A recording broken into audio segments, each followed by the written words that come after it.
Naluto po tayo ng dinuguan. Yan po, baboy, isaw. Ito po yung dugo. Okay.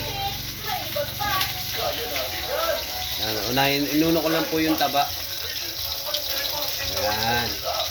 Kasi gusto ko sa taba, medyo malambot yung taba.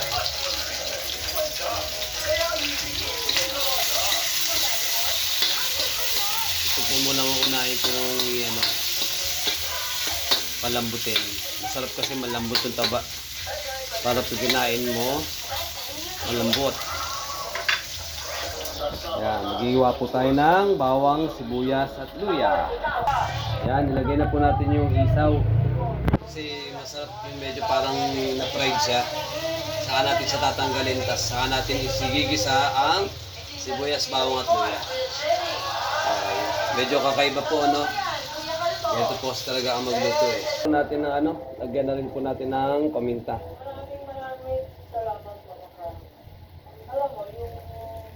Yan, para po lumasa na siya.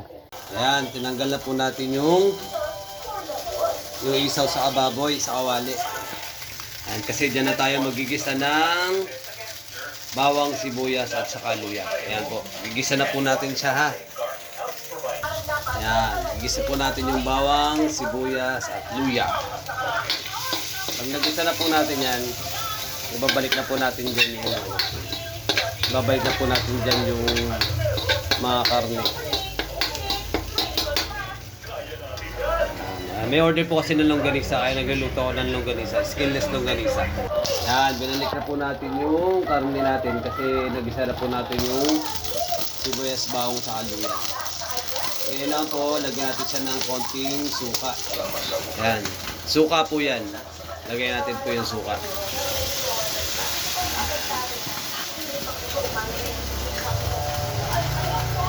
Yan, lagyan naman na po natin ng pisos o patis.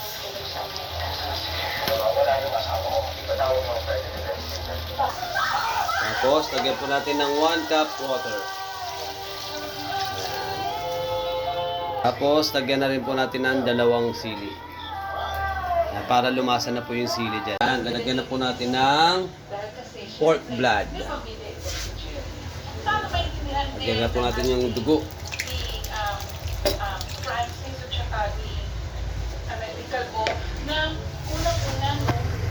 Tapos, haluin na po natin. Hindi po pwedeng sabihin nyo, maninira kayo ng kapwa ng empleyado.